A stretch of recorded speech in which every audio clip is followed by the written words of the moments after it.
ID ஊழியர் விசாரணையில் சிக்கிய மற்றொரு திமுக நிர்வாகி.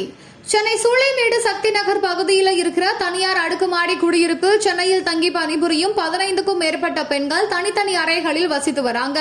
இந்த நிலையில் இந்த அடுக்குமாடி குடியிருப்பு வளாகத்திற்குள் சந்தேக நபர் ஒருவர் அடிக்கடி வந்து செல்வதாக அக்கம் பக்கத்தில் வசிப்பவர்கள் சூளைமேடு காவல் நிலையத்திற்கு தகவல் அளித்துள்ளனர். தகவலின் பேரில் சூளைமேடு போலீசார் அந்த அடுக்குமாடி குடியிருப்பை கடந்த சில தினங்களாக கண்காணித்து வந்திருக்காங்க. இதையடுத்து அடுக்குமாடி குடியிருப்பு நிர்வாகியிடம் உரிய அனுமதி பெற்ற போலீசார் பெண் போலீசாருடன் உள்ளே சென்று சோதனை செஞ்சிருக்காங்க. அப்பொழுது ஒரு அறையில் இருந்து வித்தியாசமான வாசனை வந்துள்ளது. இதையடுத்து அறையினுள் சென்ற போலீசார் சோதனை செய்தபோது அசாம் மாநில நியூஸ் பேப்பர் சுற்றப்பட்டு ஒரு பண்டல் இருந்திருக்குது. அதனை பிரித்து பார்த்தபோது முழு இலையுடன் கூடிய முதல் ரக அசாம் கஞ்சா இருந்திருக்குது. அதை கண்டு அதிர்ச்சியடைந்த போலீசார் அந்த அறையில் இருந்த இளம் பெண்ணிடம் கேட்டபோது தனக்கு எதுவும் தெரியாது என சொல்லியிருக்காங்க.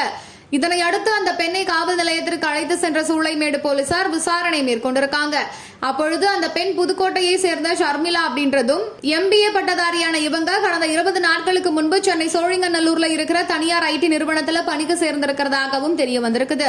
ஷர்மிளாவோட தாய் மருத்துவ சிகிச்சையில் இருந்தபோது திருத்தணியை சேர்ந்த கால் டாக்ஸி ஓட்டுநர் சுரேஷ் அப்படின்றவங்க ஷர்மிளாவுக்கு பழக்கமாகி இருக்காங்க.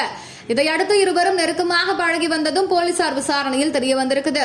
பெங்களூருவில் ஷர்மிளா வசித்து வந்தபோது சுரேஷ் பெங்களூரு சென்று வந்ததும் தற்போது ஷர்மிளா சென்னை வந்ததும் அடிக்கடி ஷர்மிளாவை காண சுரேஷ் சூளைமேட்டுக்கு வந்து சென்றதும் தெரிய வந்தது. தனது நண்பரான சுரேஷ் சில தினங்களுக்கு முன்பு ஒரு பார்சலை கொடுத்து பிறகு வாங்கிக் கொள்கிறேன் அப்படின்னு சொல்லியிருக்க சென்றதாகவும், ஆனால் அது கஞ்சா என தனக்கு தெரியாது அப்படின்னு போலீசார் கிட்ட ஷர்மிளா தெரிவிச்சிருக்காங்க.